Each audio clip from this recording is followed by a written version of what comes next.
എല്ലാവർക്കും നമസ്കാരം. Welcome back to നിയാൻസ്. പനിയൊക്കെ വന്നിട്ട് വിട്ടുമാറാത്ത കഫക്കെട്ടൊക്കെ നമുക്കുണ്ടാവില്ലേ? അപ്പോൾ അത് മാറ്റാനുള്ളൊരു മരുന്നാണ് ഇന്നത്തെ വീഡിയോയിലുള്ളത്. ഈ മരുന്ന് തയ്യാറാക്കുന്നത് നമുക്ക് വീട്ടിലെപ്പോഴും കാണാറുള്ള 3-4 ഐറ്റംസ് വെച്ചാണ്. അപ്പോൾ അതാ ഒരു നാരങ്ങ വേണം, ഒരു 4 അല്ലി വെളുത്തുള്ളി വേണം, ഒരു ചെറിയ പീസ് ഇഞ്ചിയും വേണം. അപ്പോൾ ഇനി ഇതിനെല്ലാം നമുക്കൊന്ന് വൃത്തിയാക്കി എടുക്കാം. തൊലിയൊക്കെ കളഞ്ഞ് നന്നായിട്ട് കഴുകി വൃത്തിയാക്കി എടുക്കാം. ഇഞ്ചി എടുക്കുമ്പോൾ ഈ ഒരു വലിപ്പത്തിലുള്ള ഇഞ്ചിയാണ് വേണ്ടത്. എടുത്ത് വെച്ചിരുന്ന എല്ലാം നന്നായിട്ട് തൊലിയൊക്കെ കളഞ്ഞ് കഴുകി വൃത്തിയാക്കി എടുത്തിട്ടുണ്ട്. ഇനി നാരങ്ങ നമുക്കൊന്ന് ചെറിയ ചെറിയ പീസസായിട്ട് കട്ട് ചെയ്തെടുക്കണം. വെളുത്തുള്ളി ഒന്ന് ചതച്ചെടുക്കണം. ഇഞ്ചിയും അതേപോലെ ചെറുതായിട്ടൊന്ന് അരിഞ്ഞെടുക്കണം. അപ്പോൾ വെളുത്തുള്ളി ചതച്ചെടുത്തിട്ടുണ്ട്. ഇനി അതേപോലെ തന്നെ ഇഞ്ചിയും കൂടി ഒന്ന് ചെറുതായിട്ടൊന്ന് കട്ട് ചെയ്തെടുക്കാം. അപ്പോൾ ഈ ഒരു വലുപ്പത്തിൽ ഇഞ്ചിയും കട്ട് ചെയ്തെടുക്കാം. ഇനി നാരങ്ങയും അതേപോലെ തന്നെ ചെറിയ ചെറിയ പീസസായിട്ടൊന്ന് കട്ട് ചെയ്തെടുക്കാം. ഈ ഒരു വലിപ്പത്തിൽ നാരങ്ങയും കട്ട് ചെയ്തെടുത്തിട്ടുണ്ട്. ഇനി നമുക്ക് ഈ മരുന്ന് തയ്യാറാക്കാൻ വേണ്ടി 2 ഗ്ലാസ് വെള്ളമാണ് വേണ്ടത്. അപ്പോൾ ഞാൻ ഇതേപോലെ ഒരു കപ്പാണ് എടുത്തിരിക്കുന്നത്. ഇതിൽ 2 കപ്പ് വെള്ളം വേണം. എന്നിട്ടത് 3/4 കപ്പ് ആകുന്നത് വരെയാണ് അടുപ്പിലിട്ട് വറ്റിച്ചെടുക്കേണ്ടത്. അപ്പോൾ നമുക്ക് ആദ്യം തന്നെ 3/4 കപ്പ് വെള്ളം ഒരു പാത്രത്തിലേക്ക് വെച്ച് കൊടുക്കാം. എന്നിട്ട് അതിൻ്റെ അളവൊന്ന് മനസ്സിലാക്കി വെക്കണം. ഇതേപോലെ 2 ഗ്ലാസ് വെള്ളം പാത്രത്തിലേക്ക് ഒഴിച്ചു കൊടുക്കാം. അതിലേക്ക് നമ്മൾ ഈ തയ്യാറാക്കി വെച്ചിരിക്കുന്ന നാരങ്ങയും ഇഞ്ചിയും വെളുത്തുള്ളിയും കൂടി ഇട്ട് കൊടുക്കാം.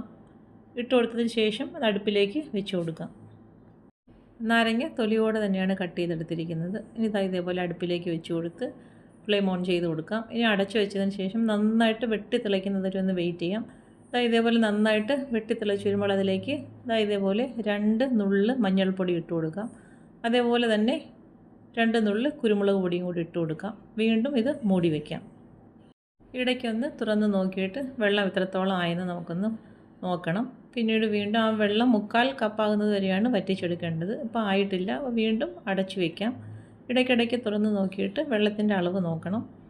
അപ്പോൾ ഇതേപോലെ ഇപ്പോൾ ഇത് കറക്റ്റായിട്ട് 3/4 കപ്പ് വെള്ളം ആയിട്ടുണ്ട്. ഈ സമയത്ത് അടുപ്പിൽ നിന്ന് മാറ്റാം. നന്നായിട്ട് തണുത്തതിന് ശേഷം നമുക്ക് അരിച്ച് ആ കപ്പിലേക്ക് തന്നെ ഒഴിച്ചു കൊടുക്കാം.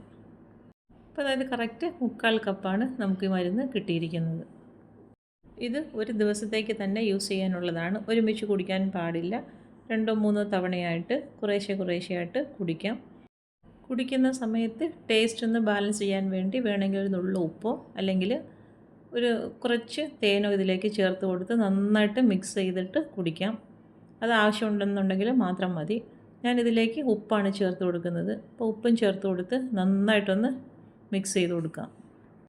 ഇത് ഞാൻ ഉപയോഗിച്ചിട്ട് ഫലം കണ്ട മരുന്നായതുകൊണ്ടാണ് ഇങ്ങനെ ഷെയർ ചെയ്യുന്നത്. അപ്പോൾ തീർച്ചയായിട്ടും ഇങ്ങനെ ഒരു വിട്ടുമാറാത്ത കഫക്കെട്ടൊക്കെ പനി വന്നതിന് ശേഷം ഉണ്ടെങ്കിൽ ഈ ഒരു മരുന്ന് ട്രൈ ചെയ്ത് നോക്കൂ. ഒരു ദിവസത്തിൽ കൂടുതൽ വെച്ചിരുന്ന് ഉപയോഗിക്കാൻ പാടില്ല. ഒരു ദിവസം കൊണ്ട് തന്നെ ഇത് മുഴുവനായിട്ടും കുടിച്ച് തീർക്കണം. അപ്പോൾ ഈ ഒരു രീതിയിൽ കഫക്കെട്ടൊക്കെ ഉള്ളവരൊന്ന് ട്രൈ ചെയ്ത് നോക്കൂ. അപ്പോൾ ഇന്നത്തെ വീഡിയോ ഇത്രയേ ഉള്ളൂ. ഉപകാരപ്പെട്ടാൽ ലൈക്ക് ചെയ്ത് സബ്സ്ക്രൈബ് ചെയ്ത് സപ്പോർട്ട് ചെയ്തേക്കൂ. വീണ്ടും അടുത്ത വീഡിയോയിൽ കാണുന്നത് വരെ ബൈ ഫ്രം നിയാൻസ്. Thanks for watching.